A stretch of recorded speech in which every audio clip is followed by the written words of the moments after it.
이만큼 없어지고요. 그 두 번 하면은 거의 다 정리가 됐다는 거죠. 그러니까 지시를 굳이 세대별로 하지 않아도 웬만하면 다 정리가 되는구나 라고 이제 연구 결과가 나왔던 거죠. 네, 그래서 이제 대부분 1세대에서 많이 걸러졌기 때문에 괜찮아 라는 거죠. 하여튼 이런 것들 이용해가지고 이제 했었는데, 안드로이드는 기본적으로 CMS라는 전략을 씁니다. 컨커런트 앤 마크앤스 있죠. 그러니까 아까 보셨던 마크앤스 입을 컨커런트하게 동작하는 것들이 기본 전략인데요. 제조사가 바꿀 수가 있습니다.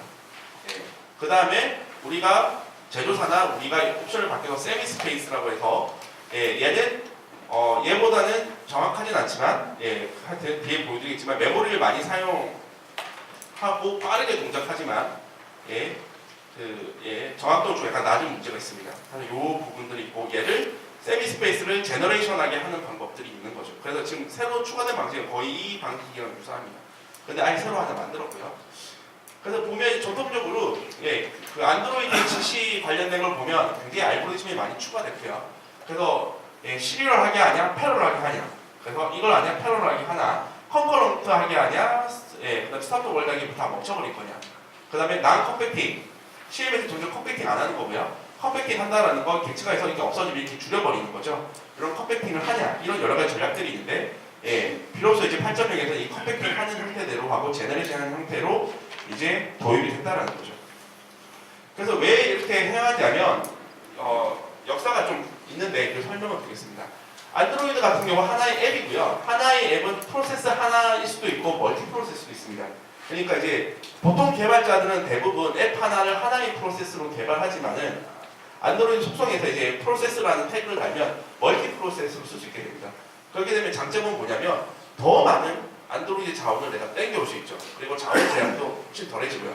저희가 만난 고객사 중에서 멀티 프로세스를 쓰는 비중은 거의 한 10% 언더입니다. 대부분인데 굉장히 과도하게 백그라운드에서 많은 작업을 하셔야 된다거나 항상 24시간 켜져 있어야 되는 앱이면 거의 멀티 프로세스를 쓰고 계십니다. 그래서 보면 이제 이러한 프로세스의 상태가 있고요. 결론적으로 이제 지시가 두 개가 나뉘었던 거는 이 포리그라운드, 화면을 담당하는 지시랑 백그라운드로 동작하는 어플리케이션의 지시를 별도로 가져갔었습니다. 8.0 이전까지는요. 5.0부터. 그래서 보시면 왜 뒤에 이제 나오는데 맨 뒤에 정리하는 여기 보시면 포리그라운드 지시 같은 경우는 화면이 빈번하게 변경되기 때문에 생명 주기가 긴 객체가 별로 없습니다. 그러니까는 파편화의 이슈보다 빠르게 정리하는 게 중요한 상태이고요. 그다음에 백그라운드 같은 경우는 그만큼 생명 주기가 기니까 파편화가 많이 발생할 수 있겠죠. 그렇기 때문에 컴팩션 하는 것들을 선호한 거죠. 그래서 기본 정리는 앞에 있는 게 둘 다 CMS였지만 상황에 따라서 백그라운드를 아까 말했던 것처럼 세미 스페이스, 그러니까 컴팩션 하는 형태대로 변경할 수 있게 여지를 널어줬던 거죠. 그래서 이제 다시 되돌아와서 그래서 컨커런트 마크앤스 입이라는 건 결국 이제 CPU 여기 보면 결론적으로 여러 개를 동시에 처리한다라는 거고요. 당연히 멀티코어일수록 당연히 유리할 겁니다. 그리고 실제로 이렇게 동작하는 거거든요. 하나의 앱에는 여러 가지 지시 루트가 있고 컴포넌트 마크앤스 입으로 동작한다는 거는 이거를 동시에 연기가 동시에 다발적으로 돌아가면서 계속 메모리를 정리해 주고 있다는 거예요. 그러니까는 훨씬 더 성능이 좋다라는 거고요. 그리고 이제 새로 도입된 세미 스페이스는 전통적으로 이제 세미 스페이스 이런 겁니다. 객체를 할당했는데 이 객체를 할당 때 이 힙 구간하고 동일한 공간을 하나 더 만듭니다. 그래서 이 한 구간이 꽉 차면은 이 중에 살아남은 객체만 이쪽으로 옮겨버리는 거죠. 그리고 나머지는 지워버리는 겁니다. 그럼 얘의 장점은 뭐냐면 살아남은 객체가 적으면 부하가 좋겠죠. 그런데 이렇게 카피할 때 대부분 객체가 살아남으면 어떻게 될까요? 다 카피하느라 그게 부하겠죠. 대부분 살아나는 객체가 적을 때 굉장히 유리한 거고요. 그래서 이런 형태대로 한 겁니다. 그래서 안드로이드는 이제 이런 형태대로 카피 앤 페이스트를 했다는 거는 안드로이드 8.0에서 설명드린 것처럼 이제 충분히 앱 사이즈를 우리가 줄일 만큼 줄일 수 있게 됐다는 거죠. 아까 덱스로 레이아웃을 이제 만들어줘 굉장히 앱 사이즈를 점점 훨씬 더 줄여놨잖아요. 그렇기 때문에 이제 우리가 다루고 있는 객체 자체가 굉장히 적어졌기 때문에 이제 뭐 컨커런트하게 컴팩션하는 알고리즘을 적용해도 부하가 없을 거야 라고 판단을 한 거고요. 그렇기 때문에 이제 도입을 한 거로 이해하시면 됩니다. 그래서 이 두 가지, 결국 이제 라비 오브젝트 스페이스랑 이제 런 오브 슬라츠랑 앱 사이즈를 줄였고 이제 멀티 코어 디바이스가 확대됐기 때문에 저걸 기본 정책적으로 가져갈 수 있지만 우리 제조사가 얘는 CPU가 두 개밖에 없어. 그 다음에 뭐 상황에 따라서 여러 가지 자기 상황에 따라서는 이 정책을 안 사용할 수도 있습니다. 결론적으로 다 바꿔버릴 수가 있거든요. 이런 식으로 여러분 폰에서 ADB 쉘, 셋 프로포터 이렇게 명령을 바꿔치시면 그 동작하는 지시의 방법을 바꿔버릴 수가 있습니다. 제조사도 만들 때 바꿔서 놔주실 거예요. 그러니까 이제 사실 제조사 설정에 따라서 전혀 다르게 앱이 동작할 수 있다는 부분들은 인정하시고 가셔야 됩니다. 또 이제 메모리에 대해서 이제 정리하는 설명인데요. 안드로이드 앱의 성능을 측정하기 위해서는 앱에 대한 프로세스에 대한 정보를 얻어오는 것도 중요하지만 밑에 있는 리눅스에 대한 정보도 얻어오는 게 꽤 중요합니다. 왜냐하면 하나의 앱이 CPU를 20%밖에 못 먹었는데 이게 이 앱이 다른 OS 중에서 다른 앱의 CPU를 한 70% 줘가지고 자원을 많이 할당해가지고 못 준 거면은 어떻게 되는 거죠? 당연히 밑에 OS 쪽에서는 CPU가 거의 엄청 높겠죠. 근데 우리 앱은 CPU를 20%밖에 할당 못하겠죠. 그러면 당연히 성능이 우리 원하는 만큼 안 나올 겁니다. 마찬가지로 그래서 이제 밑에 있는 이 정보를 다 보셔야 되는 거고요. 그래서 지금 보면 안드로이드 같은 경우 이제 커널이 다 바뀌었기 때문에 예전에는 우리가 메모리가 남았다라고 하면 메모리 프리로 측정을 했었습니다. 이게 뭐냐면은 실제 물리적으로 남은 메모리거든요. 그러니까 실제 물리적으로 메모리가 남으면 요만큼밖에 안 남았던 거죠. 그런데 이제 리눅스 커널이 우분투 14.인가 13.부터 그쪽 관련된 모든 리눅스 커널들이 전부 다 이제 메모리를 남았을 때 캐시성으로 굉장히 많이 쓸 수 있게 할당하는 형태로 구조가 바뀌었습니다. 메모리 계속 놀리고 있으면 뭐해? 남는 메모리 빨리 캐시성으로 쓸 수 있게 해줘야지 라고 해서 이제 슬랩이라는 게 도입이 된 거고요. 그런 식으로 해서 이제 다 많이 쓸 수 있게 됐습니다. 그래서 보시면 메모리 프리랑 메모리 어베이블한 영역이 다르고요. 이거의 장점은 뭐냐면 캐시성으로 많이 쓰는데 메모리가 어떤 앱이 필요하다고 하면 스와핑 없이 바로 반환이 가능합니다. 그렇기 때문에 매우 빠르게 성능 저하 없이 메모리를 할당할 수 있는 거고 캐시성을 많이 쓸 수 있는 거죠. 그래서 보시면 이제는 메모리 어베이블이라는 지표를 이제 그 리눅스는 메모리가 남은 상황을 측정하셔야지 프리를 보면 안 된다라는 거고요. 이걸 좀 체크하시면 좋을 것 같고 그 다음에 이제 UI 렌더링인데요.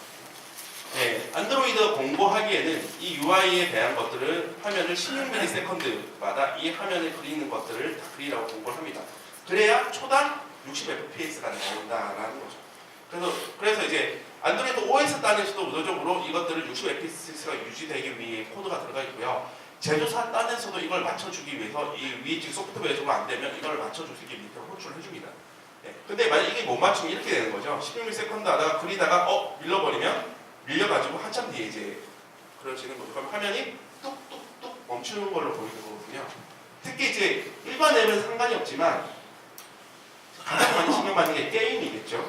게임 같은 경우 60fps는 사실 이제 다 포기한 것 같고요. 그나마 심리적인 마지노선이 40fps 정도는 그래도 유지해야 된다. 45. 그 이하로 떨어지면 이건 이제 굉장히 불편함을 느끼기 때문에 그 정도는 유지해줘야 된다라는 거고요.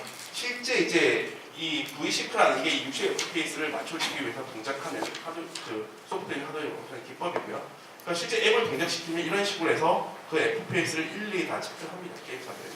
그리고 여기 게임 벤치라는 앱이 재미난데 이 안에서 게임을 실행하면은 이런 식으로 이 FPS를 얻어오거나 성능에 대한 지표를 얻어주는 재미난 앱하고 연동된 서비스가 있습니다. 이런 거도 측정을 하고 계시고요. 그래서 이제 안드로이드 화면에 대해서 굉장히 많은 변화들을 가져왔습니다.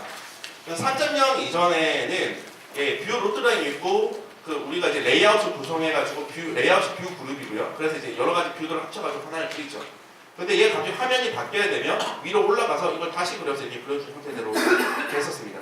이거 굉장히 화면이 변경됐을 때 굉장히 느렸었죠. 이거 초창기에는 뭐든지 다 어설픈 거죠. 그래서 안드로이드 3.0 이후에는 이 화면을 그리는 걸 디스플레이 리스트라는 걸 가지고 있어서 이 영역을 아예 들고 있습니다. 그래서 위에 있는 뷰 루트까지 안 들고 있어도 변경이 되면 여기서 변경해서 내리는 형태를 봤기 때문에 이제 성능이 좋아지게 구조를 바꾼 거죠. 그리고 이제 3.0 이후에 큰 혁신은 하드웨어 엑셀러레이션을 여러분이 액티비티 레벨 아니면 전체 어플리케이션 레벨로 매니페스트에 설정만 하시면 쓸 수 있게 해놨다는 거죠. 그래서 하드웨어 엑셀레이션을 키는 거랑 안 키는 거랑 성능 차이가 이만큼 나는데 이게 프레임 레이트인데요. 예, 대부분 개발자가 실수하시는 게 하드웨어 엑셀레이션을 안 키시거든요. 예전 디바이스 같은 경우. 그러니까 5.0 이후는 문제가 없습니다. 그냥 잘 동작하는데 5.0 이전 디바이스는 이 하드웨어 엑셀레이션 관련된 것들을 잘 해줘야만 저사양 디바이스대로 이렇게 GPU를 너 써야 돼 라고 힌트를 주는 거거든요. 그래서 GPU의 도움을 받기 때문에 성능이 잘 나오는 거고요. 그래서 이제 5.0 이후에 이제 이 GPU에 대해서 굉장히 중요하다는 걸 깨닫습니다. 왜냐하면 이제 매테리얼 디자인이라는 걸 처음으로 도입을 하죠.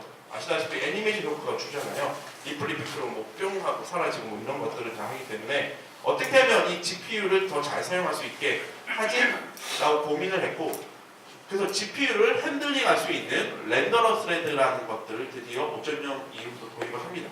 그러니까 5.0 이전은 없는 거죠. 그러니까 5.0 버전은 없기 때문에 하드웨어 엑셀레이션을 키셔야 되는 거고요.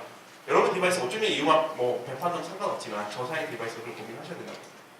그래서 보면 안드로이드 4.0에서는 했을 때 CPU가 모든 일을 다 했는데 5.0 같은 경우 이제 렌더러 스레드가 동작하면서 UI 스레드는 어느 정도 일을 하고 큰 어떤 프레임 구조만 잡아주고 나머지 GPU에 맡기면 GPU가 그려주는 건 다 하고 다시 되는 거죠. 그러니까 UI 스레드가 굉장히 다른 일을 할 수 있는 여력이 된 겁니다. GPU를 많이 활용해서. 그래서 이제 5.0부터 이 부분들이 많이 개선이 됐다는 거고요. 그래서 이제 보시면 이런 식으로 UI 스레드가 이제 메인 스레드고요. 그래서 CPU를 통해 가지고 이런 식으로 해서 렌더러 스레드에게 일을 던져 가지고 처리한 형태대로 되어 있고 구조는 이런 형태대로 흘러간다라고 이해하시면 됩니다. 그리고 또 하나가 CPU 스로틀링, GPU 스로틀링입니다. 이거 뭐지? 할 수 있는데 쉽게 말하면 폰 자체는 배터리에 대한 제약을 굉장히 많이 받습니다. 그렇기 때문에 모든 제조사들이 어떻게 하면 배터리를 아낄까에 대해서 굉장히 많이 고민을 하는 거죠. 그래서 보시면 정통적으로 뭐 우리가 무한한 자원이 있다고 하면 그냥 CPU가 다 100% 다 발용할 수 있게 볼테이지를 주면 되거든요. 그럼 열심히 일하겠죠. 근데 우리 앱이 CPU 10%만 썼다가 30% 썼다가 50% 썼다가 40% 쓰면 상황에 따라서 흐르는 볼테이지를 조절을 한다는 겁니다. 왜? 배터리를 아끼기 위해서죠. 그러니까 그래서 이제 콜드 스테이트랑 웜 스테이트라는 얘기를 많이 하는데 내 앱이 실행했을 때 막 부팅했거나 한동안 일이 없어가지고 슬립 모드나 도저 모드로 들어가 있거나 이렇게 되면 당연히 이제 막 깨어났기 때문에 CPU가 제 성능을 발휘할 때까지 좀 시간이 걸리겠죠. 데워져야 되고